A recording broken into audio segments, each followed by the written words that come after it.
The title of the series is Architects of the Islamic Civilization. That's not the title of the talk. And we covered Ibn Sina last month, and now we are going to Ibn Rushd, Abul Walid Muhammad Ibn Ahmad Ibn Rushd. The names were long in those days because they didn't have Twitters, the rest, but I think the ideas were wonderful too. Trying to prepare the lecture notes, I felt like, a child in a candy store, and the candies being all these wonderful ideas. And I was just trying to say, well, maybe I should share this one and that one and the other. I was just so happy, and that's why some of the modality carries on until now. But I doubted that I will be able to share all of that with you because of time. That is short. Even if it's my name, it doesn't matter, I guess.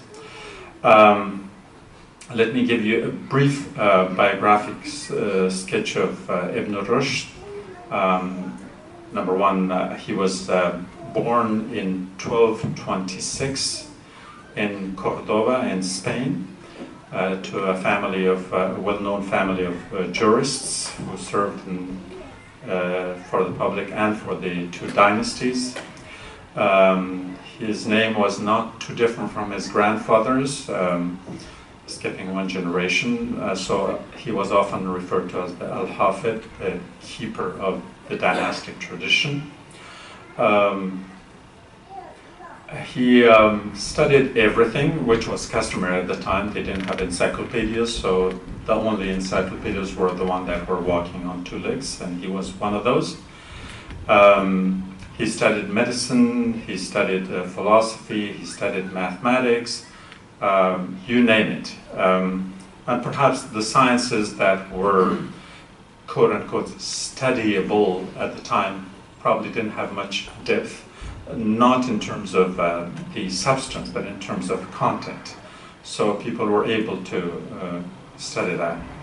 But I think in his education, the most important thing, in my view, is that at a point he joined a regular meeting of philosophers, physicians, and poets in Sevilla. Which was attended by Ibn Tufayl, Ibn Zuhr, and these are giants of Islamic thought. But I think more importantly, these were attended by Abu Yaqub Yusuf, who was to become the Caliph in Sevilla. And so therefore he got linked to the higher echelons of government. Yes, he served as judge in Sevilla, in Cordoba. Those are beside the point, but it was his friendship with the Caliph himself. Then, of course, like you would expect, he dies in 1198.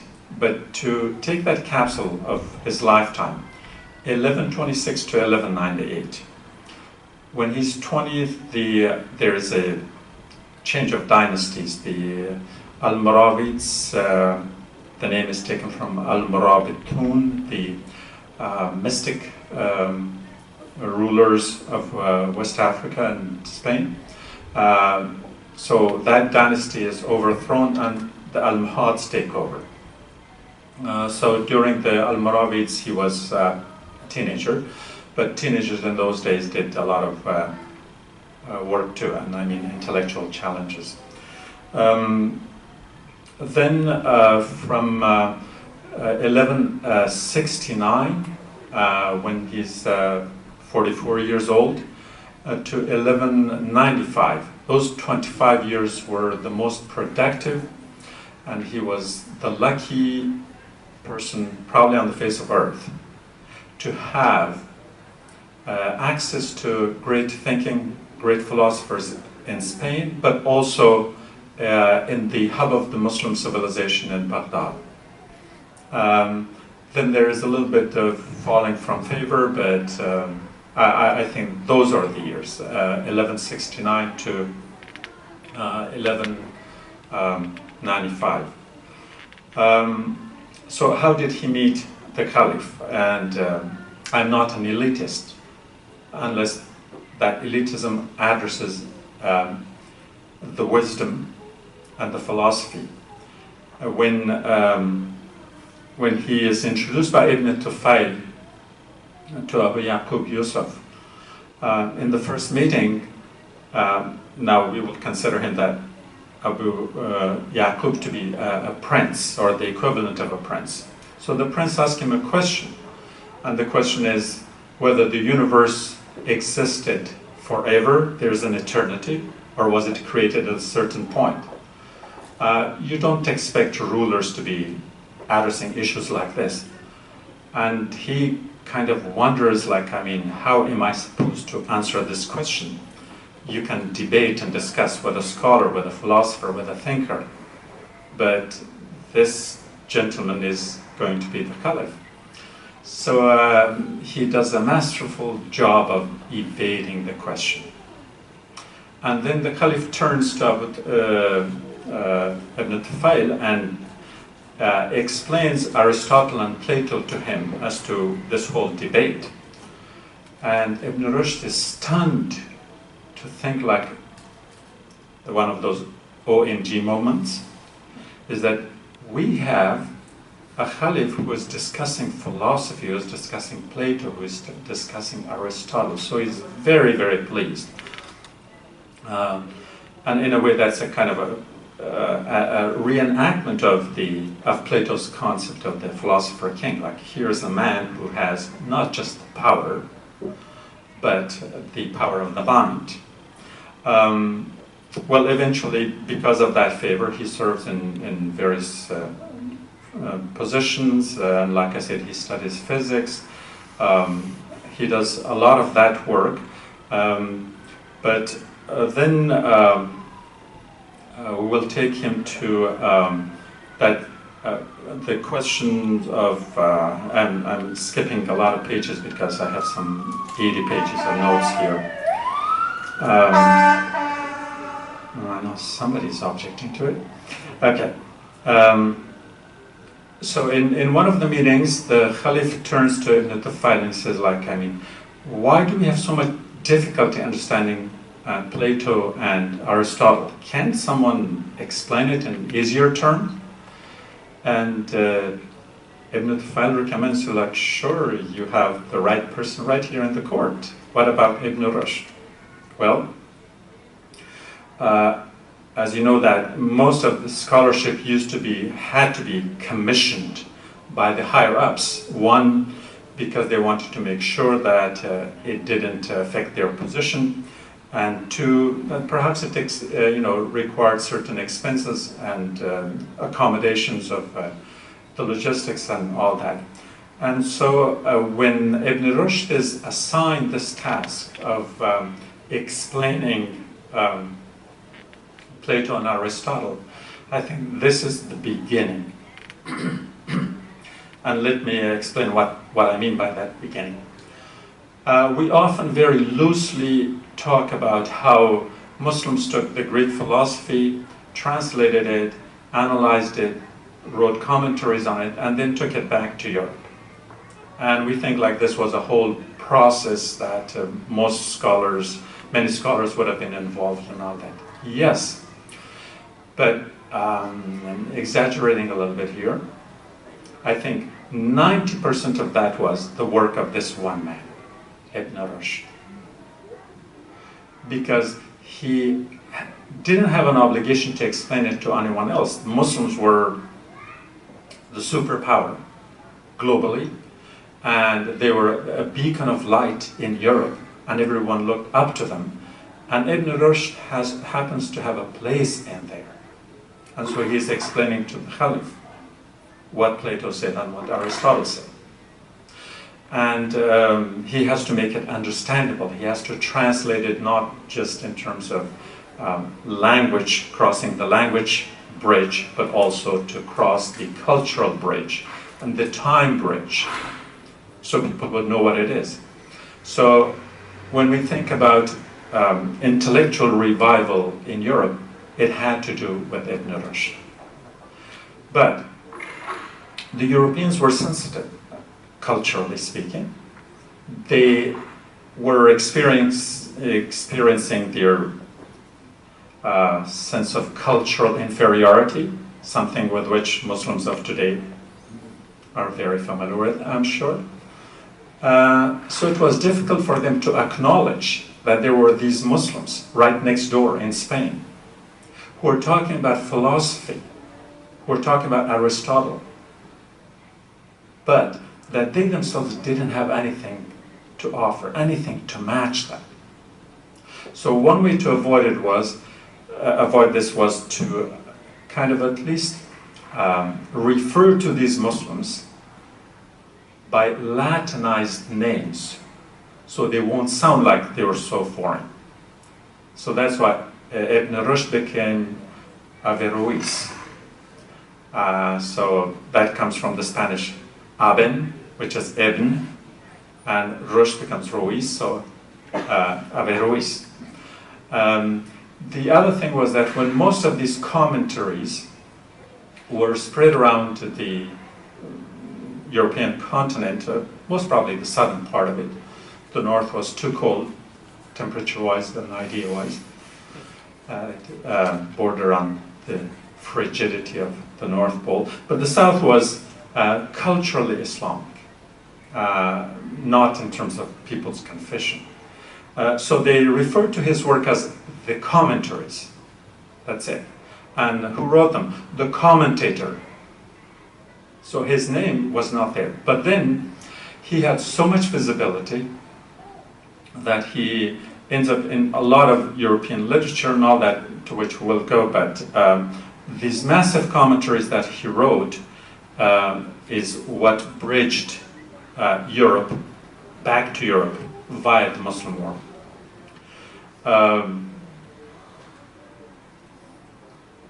He also traveled at the same time, and this is during the Almohads. And most of us, when we think of Muslim Spain, we are thinking of Spain.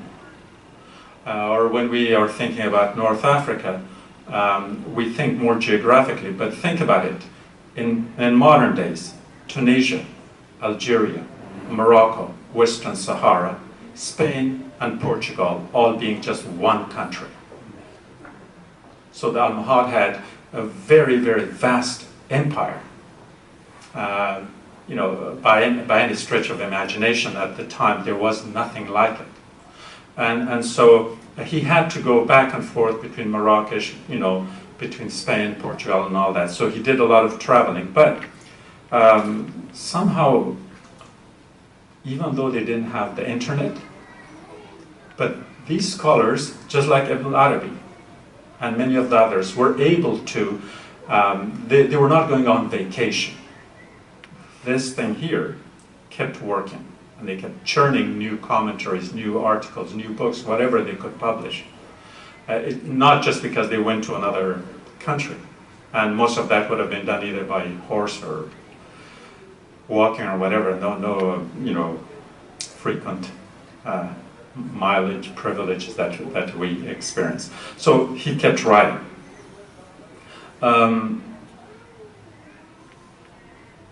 Now, like I said, there was a short period of time when he fell from favor, and I think that falling from favor, in my analytical view, is the falling or the fall of Muslims in Europe. That's when Abu Yaqub Yusuf, his good friend, the Caliph, dies, and his son takes over. But his son is more interested in expanding into the Christian world.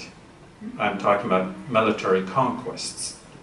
And for those military conquests, he needs the support of the ulama, the conservative faction of the society, not the free thinkers. And if you have to get the support of the ulama, you can't at the same time be supporting a person like Ibn Rushd, who questions everything. So Ibn Rushd is dumped, He's taken to court. He's accused of this and that crime, and he is exiled, but in Lucena, which is a small town between Cordoba and Seville. So for several years he is exiled. That's his punishment. He falls from favor. And when you look at the historical chart, that is the time when the Muslim empires start shrinking. Because the success of the Muslims was through their ideas. Now, when you change the idea and make a military conquest as your priority, people get offended, and they did. And so then they started their own campaign of Reconquista, and we know the rest of it.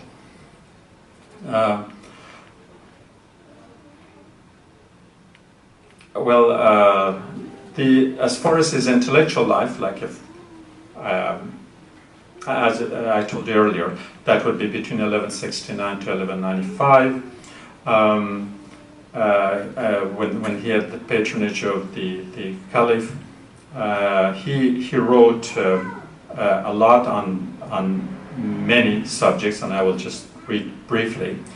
On philosophy, on theology, medicine, astronomy, physics, Islamic jurisprudence, law, and linguistics. He studied mathematics, physics, and several other fields of science. He did experiments. Sometimes he was successful, sometimes he was not. I think if we have to sum up his work, he is a bridge builder, and there was none like him in the human history. On the one hand, he tapped onto the thoughts of Aristotle and Plato, took the Greek thoughts, which were of course translated in the East, in Baghdad and in Damascus, but then he brought it back and he explained it. So that is that connection, Plato and Aristotle. Then he connects with Al-Farabi and Avicenna. That's again the Latin name for Ibn Sina. And he debated these two scholars on how each one of them understood the Greek thought. Al-Farabi and Ibn Sina were more Neo-Platonists, and Ibn Rushd was, of course, the staunchest Aristotelian thinker. Leave that there, then we go to Al-Ghazali and Ibn Bajjah. And Ibn Bajjah's Latin name will be Avempace. Like I gave you the reason why these names had to be changed. With Al-Ghazali and Ibn Bajjah, his debate was on kalam, theology, and how each one of them understood, and whether there was a role for philosophy in religion. So he's connecting with the greatest that the golden age of Islam and the golden age of Greek thought had. And he tapped onto them, debated them, accepted them, rejected them, all that. I think when it comes to the word accept and reject, the reject is the key word, and I will go to that in a little bit. So that is his connection to the past and the present of his time. Then he influences scholars for centuries afterwards. And there's a long list, but what is among the important ones will be Musa ibn Maimun, Maimonides, his Latinized name. He was Jewish, of course. The Europeans were sensitive to Jews and Muslims alike.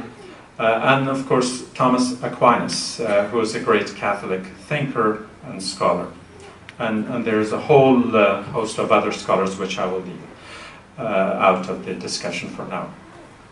Now, his notable ideas can be summed up again in three categories. One, the relationship between Islam and philosophy, and that's a very critical one. And then the second one is the non-contradiction of reason and revelation. And the third one is the unity of the intellect. Some of these were understood, some of these were misunderstood, and I hope we have time to get to them, at least to some extent.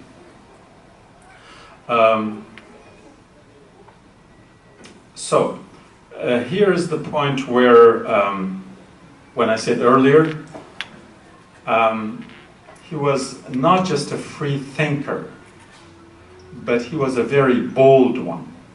And when he disagreed, there was no hiding of it. Okay. So he first defends the pursuit of philosophy against the criticism against the school of the Averroes. These are the theologians whose champion would be Al-Ghazali. And I don't know if we'll talk about Al-Ghazali at some point. He is this monolithic figure in Islamic thought who went through several transformations, moving from a theologian to a philosopher to a mysticist and so on and so forth. So that is Al-Ghazali for him. I mean, he had a cloud and a crowd, and the crowd was a troublesome one because these were mostly the dogmatist religionists of the time. And the Averroes would be his flock to tend. Then Ibn Rushd comes to... That far has nothing to do with my speech. Okay, so Ibn Rushd comes with a bold statement that philosophy is permissible in Islam. Not only that, but it is even compulsory among certain elites. It should be. And this is the critical statement. He says that scriptural text should be interpreted allegorically if it appears to contradict conclusions reached by reason and philosophy. So if you take a revelation and reason, he sides with the reason. And the way he does that is, okay, the revelation had to have been allegorical. Then I think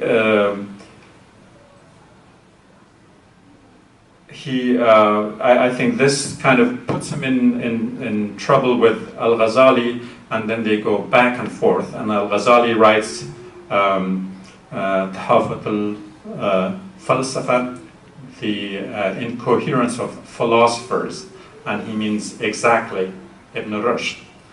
And so he writes that, and somehow this written work gets carried all around the Muslim world. I think the basis of the Islamic civilization was the invention of paper, which made it possible for people to write. And these writings were kind of the smartphone of those days. I mean, they were not just looking at them as they were walking, but these ideas were walking all over the Asian, European, and African continents.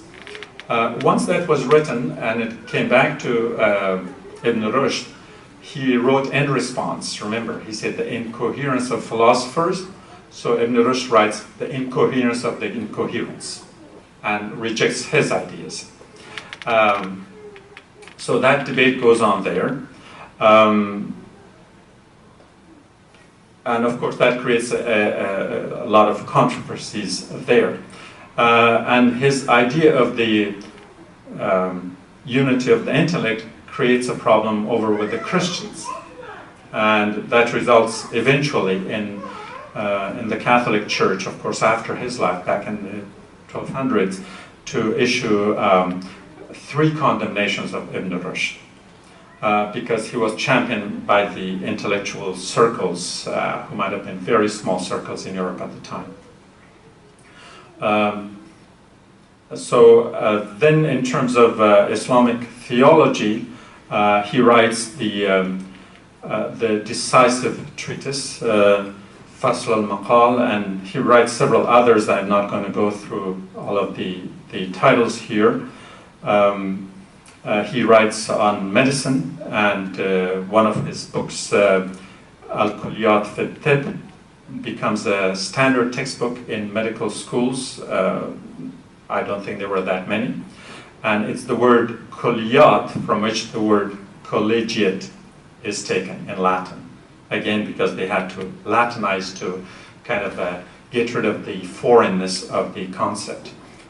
we do also understand that Ibn Sina's work, the Qanun, became the canon, Latinized again used as textbook in medical schools in the West for centuries after.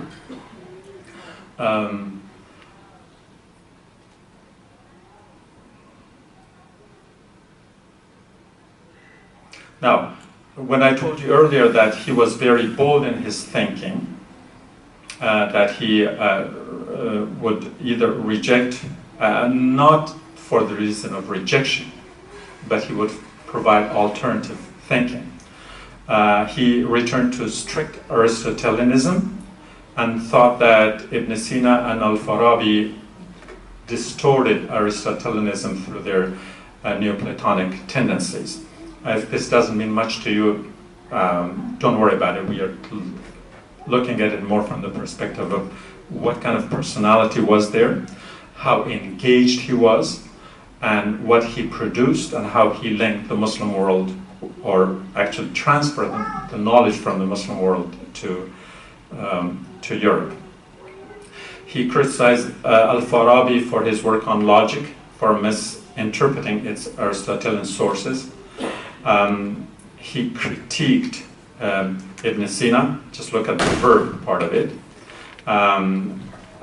who was the standard bearer of the Neoplatonism in Middle Ages. He argued with Ibn Sina on the theory of emanation and had many fallacies that he found in Ibn Sina's work.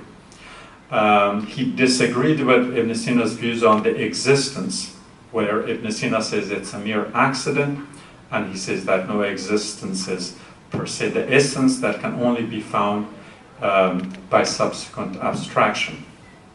Then he rejects Ibn Sina's modality of the argument that is on the existence of God as the necessary being that we discussed in the last lecture. So when you look at I'm emphasizing the verbs, this was a man who really stood on his own 2 feet, and I'm talking about the feet of his thinking, not his physical ones. So he was very independent-minded person. So it wasn't rejecting the ideas of the thinkers, but also kind of engaging very actively with the different schools of thought, whether they were Kalam and theology or philosophy or the rest. He justified his argument for the necessity of having philosophers or philosophy in the understanding of religious thought by using I think it's ayah 7 of Surah Al-Imran, Ul al-Albab, which is the wise of the society, or those who cherish wisdom, is to be, or those who are endowed with insight. That means nothing but philosophy. And in terms of discourse, he believes in 3 modes of it, that there is a rhetorical, based on persuasion, dialectical, based on debate, and logical deduction. And he says that the Quran uses the rhetorical and philosophy uses the demonstrative. And therefore, the 2 would work together because philosophy has no other purpose but to find the truth. And revelation, whether it's Quran or the Bible, is there for no other reason but to tell the truth. So he puts this in the context of logic and reason and say that, okay, if philosophy tells the truth or seeks the truth and religion seeks the truth, then truth cannot contradict truth. So therefore they both have a place. And it's not a question of either or, but both. And on the nature of God, he is again engaging what scholars refer to the 4 sects of Islam. Now, it's very sad that if we think of the 4 sects of Islam or 5 sects of Islam today, what are the 5 sects? we're talking about the Sunnis, the Shias, the Malikis, the Hanbalis, and this business, which is, in my opinion, shameful. That we are separated just because we pray with our hands hanging or hands holding. I mean, like if the whole world depends on it. But the sects of the time of Ibn Rushd was that they were the Asharis, that's one sect, the Mu'tazila, another sect, the Sufis, and the literalists. So then people differed on ideas. They differed on how they should understand, not on how you pray or how you wash your hands. And when people talk about why we are in the doldrums and these dark ages, it's because even our sectarian perspective has changed, and this is more divisive. What they had was, there was debate, and the debate was a healthy debate. He presents two arguments for the existence of God. One is through providence, inaya, and the other one is through invention. And the providence is God creates everything for, quote-unquote, the pleasure of humankind. And the invention is that God just creates. And I think both of them have been sort of adopted by Christians as well as by Muslims, depending on how human-centric you are. My personal view is that I do not like the term ashraf al-makhluqat, giving a privilege to ourselves because we are unable to talk to the other living beings, but then we blame them.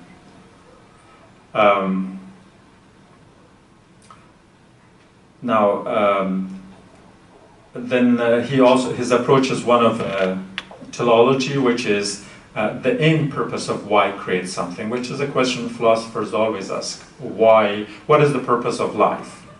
And I often tell people, well, I haven't talked to life, so what are you talking about? The purpose, has to do with our own perspective. He also talks about God's attributes, the Tawheed, for which he presents his own argument, and he has 7 divine attributes: knowledge, life, power, will, hearing, vision, and speech.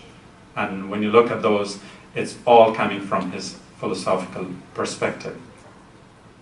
And so he says, because God knows the universe, and because God is the cause, God ought to know. And therefore God's knowledge is not because we don't know and God knows. That's because it would be necessary. Like if an artist had a painting, the artist would know where the canvas came from and what colors of paints were there and how they were mixed and all the rest of it. So he uses the artist's perspective for God's attribute. And of course, remember that very first question that the Caliph Abu Yaqub Yusuf asked him was whether the world was created at a specific moment in time or whether it had always existed. Then he explains that through the 2 kinds of existence, that his main argument would be that the concept of it was created all at once, which would be, in my interpretation, something we often refer to as the Lawh Mahfuz. If we can use a modern terminology, the blueprint, that this is what it would be. And that could have happened independent of the movement of time, that God decides that there would be creation, and it is. And then comes the actual creation, which would be the process. And again, to use the architecture engineering analogy, is that the blueprint is in the mind of the person. This is the kind of house I'm going to build. No line is drawn, no permit is taken, nothing. He has an idea, he or she has an idea, this is what I'm going to build. And then when it comes to the actual building, that could take years and years, not only in terms of the formalities, making sure that it meets all the codes of municipal codes and this and that, and hiring the contractors. So you see, in that sense, then the second part would be creation in the context of time. The first one is the creation without time having any existence itself.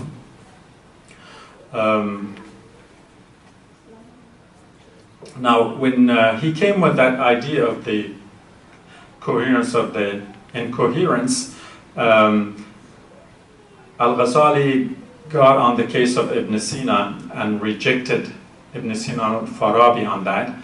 But more than that, as a theologian, he took the extra step of calling them people of unbelief, kufr.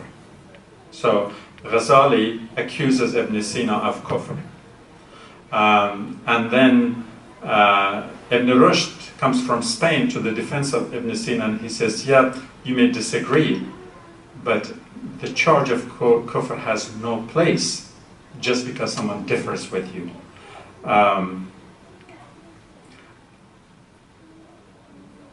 In politics, he addressed the issue of the philosopher king that Plato suggested, and then Al-Farabi comes with the concept of Al-Madinat al-Fazila, and Ibn Rushd comes and supports Farabi's suggestion, and he adds the concept of the Imam, the Khalif, and the lawgiver.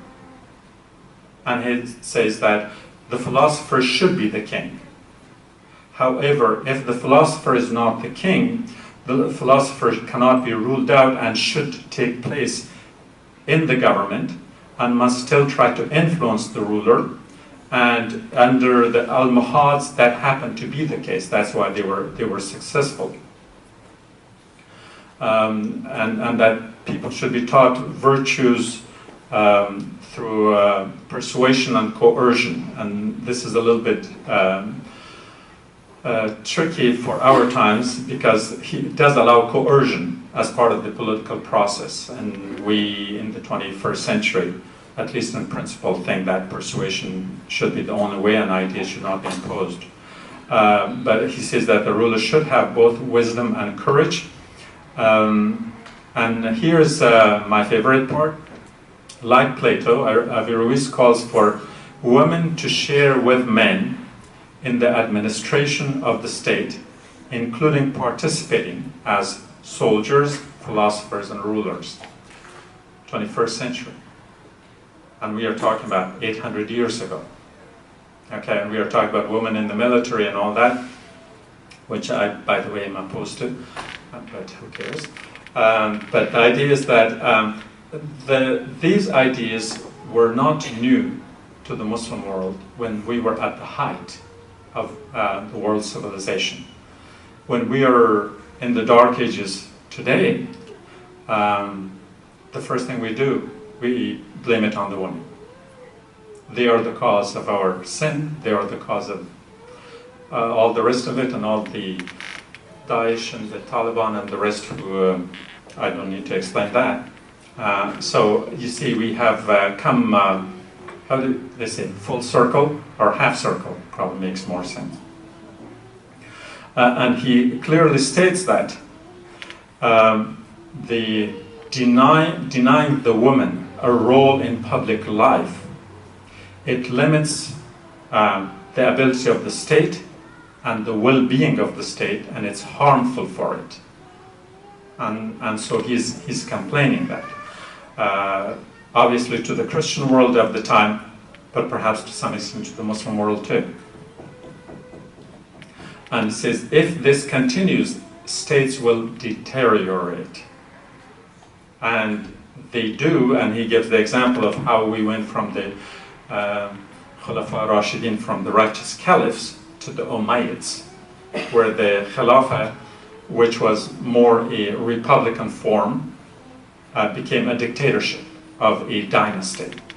So he says that if it had happened then, it will happen again if we don't do that. And I don't know if he was fortune teller, but he did, unfortunately, told our misfortune fortune and where we are.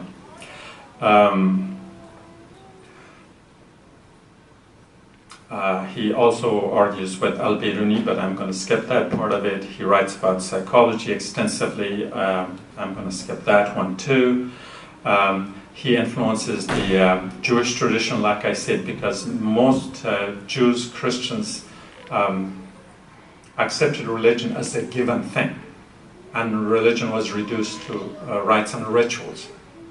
And Ibn Rushd, what he applied to the Muslim society, the Christian and Jewish world took the message to heart, and there were reforms there too, at least in principle, until a few centuries later when it kind of exploded on them. Now, one thing we should notice that if a man was this great in thoughts and ideas, how did it happen that the Muslim world did not know a thing about it for most of the history?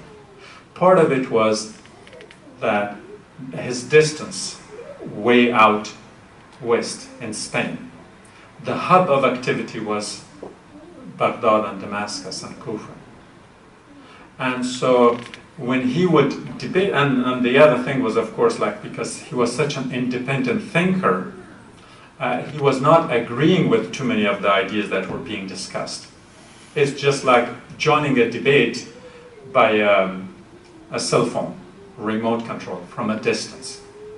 Where all the discussion goes here, people either follow the Mu'tazila or the Ash'arites or the others, and everything is happening here. And then you hear this beep coming all the way from Spain, who says, well, this guy's right and that guy is wrong. By then, people have already taken their position. So he becomes kind of irrelevant to the Muslims. And not until the 19th century, when the Muslim world finally thought of revivalism and thought that, oh, what was the alarm clock that woke up Europe from its dark ages? And somebody said, that alarm clock is there. It hadn't been wound. And it's called Ibn Rushd.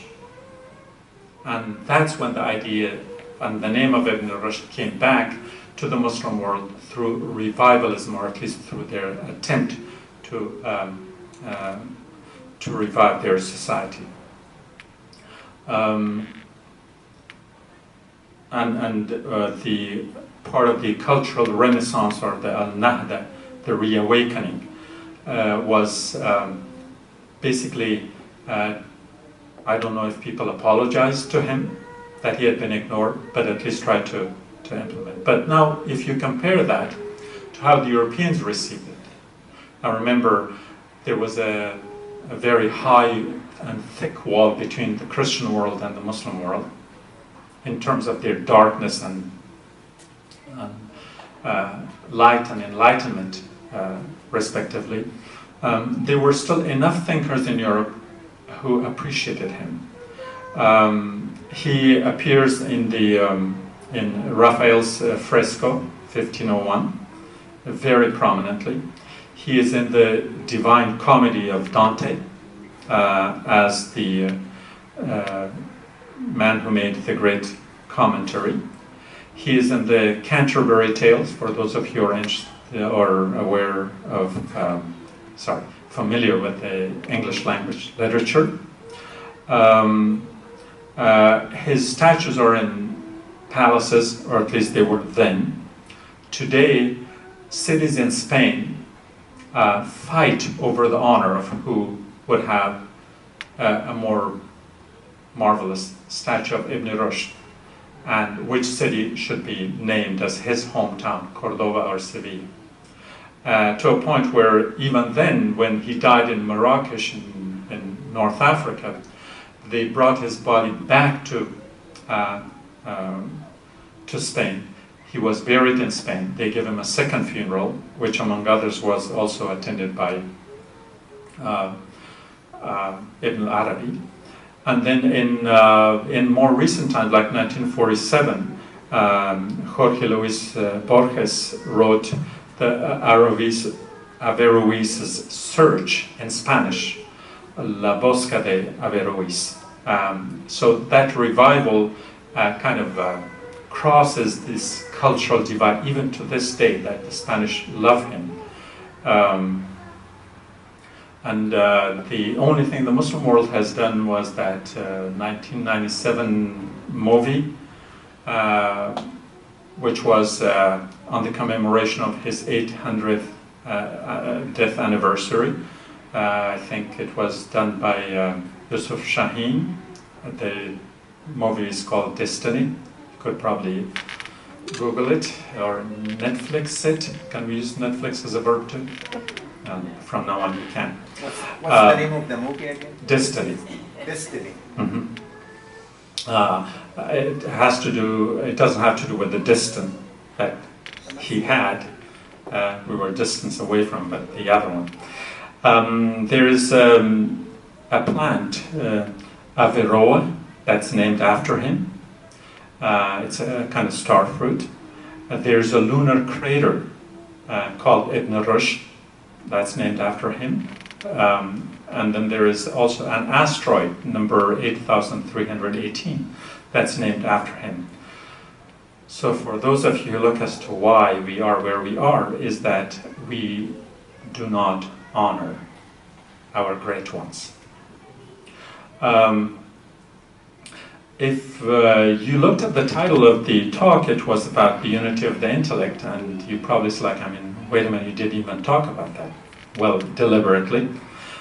Partly because that's the one that he got in trouble with, at least from the other side of the equation. He asserted that all humans share the same intellect. And this, we would have to think in terms of a more correct understanding of what we in the 21st century understand as what is consciousness. Because we often confuse our brain, the physical part of it, up here somewhere, some of you, all of you have it, I have a little bit of it. That these fibers, these neuron endings, these muscles, for lack of a better term, that do what they do, or is there something other than that? In other words, do we root it in the material part of our being, or in the spiritual? Because when you use the word spiritual, hair stands on the back of a lot of people's necks, like, what is that?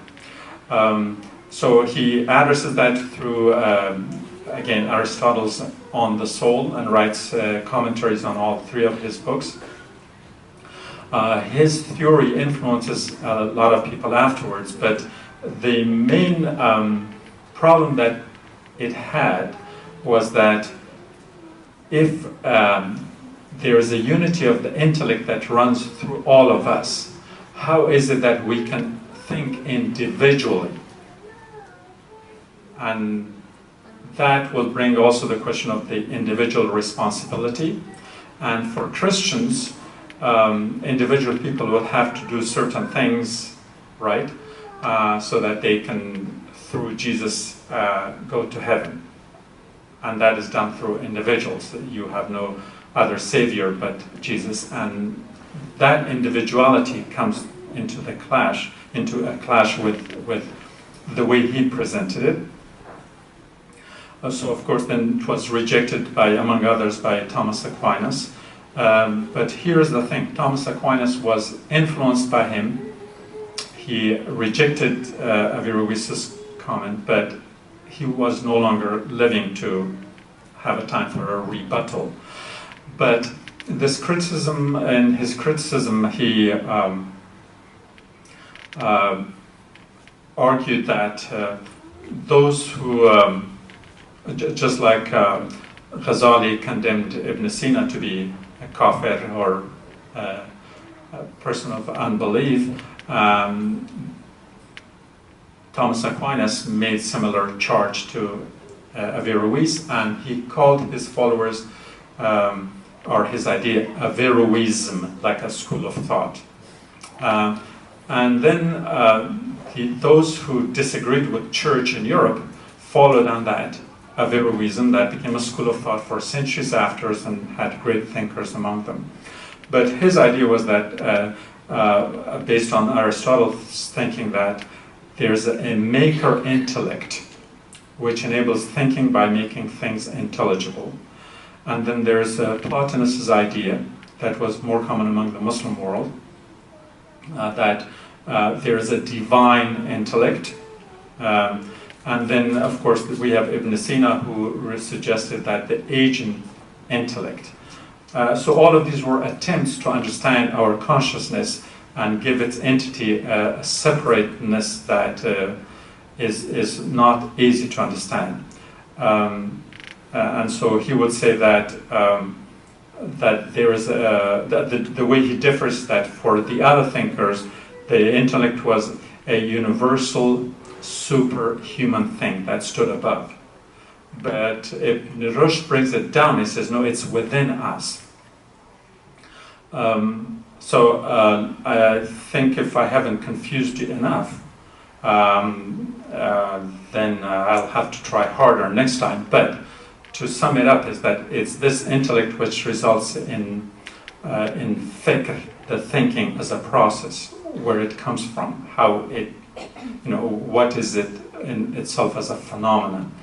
And in Latin, that fikr is translated as the cogito, from which the cogitation in the English comes, and so therefore the thinking that he was thinking about becomes the thought that elevated Europe above the Muslim world. So let me stop here, and if you don't have any questions, that would be nice, but if you do, I don't have much of a choice. So, Thank you, Dr. Zaman. We have 10 minutes if you have questions. Dr. Mahmoud, go ahead, please. I enjoyed the lecture a lot. It raises lots of questions, and I don't think I can ask it. But don't assume that I can answer, but go ahead. well, when you think of all these great rational thinkers in the last two lectures that you gave, and you highlighted just a few of them, you start wondering what went wrong with Islam and Muslim at the time where I think that this golden era, the golden period in Spain and all what you are talking about, it really was the beginning of revival of pagan Europe.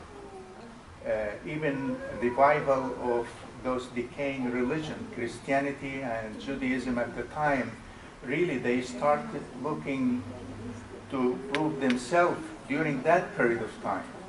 And we ended up in, the Reformation, what's his name, Maimonides, he probably the father of modern Judaism, Thomas Aquinas, which led to the reformation of the Catholic Church, and we have a new ideas about Christianity. What really went wrong with Islam, and when did it happen? When you look at Islam, it's probably the only rational religion that demands to use your intellect. Right now, I think with the culture we are living in, that's considered blasphemy. To start reasoning with God, as Khalid al-Fadl put it in his book. So, what went wrong with Islam and Muslim? One footnote. You mentioned that there was a revival towards Ibn Rushd and Ibn Sina at the period of the Islamic culture history. What was that period? That's more recently. I think Ibn Sina stays on the fringes partly because he's been adopted by the Persians more, and so when you put a particular identity label on it, the rest of the Muslim world unfortunately say, well, no, it's one of those Persian thinkers, just leave him there. So you kind of put people in a box. The same thing that happened to Ibn Rushd, that he was the Spanish thinker, so leave him there. So we have this habit of creating boxes because we think small. But to answer your first question, what went wrong? I think that we are not thinking in broader perspectives in terms of human history. Nothing went wrong. The reason nothing went wrong is that there is a rise and fall to every civilization. And no civilization, no matter how good or how bad, can stay on top of things forever. It's like an ocean. There are waves, and there are people who are just swimming in there, and nobody can stay on top all the time. And so we pass on the torch to another civilization, and the Quran clearly says that if you don't respect this, this opportunity will be given to others. And sometimes it hurts us to say, like, well, why did God give this opportunity to the Christians? Well, they deserved it. Because just if we use the life of Ibn Rushd just as a sample, we see how much they appreciated him, and we see how much we ignored him. And so therefore, we have no monopoly. We Muslims have no monopoly of being the dominant civilization throughout human history. Our time had passed, and it could come back. To use that again, swimming in the water analogy, you want to stay on top all the time. It just doesn't work. It has to come at the cost of someone else. The waves constantly move.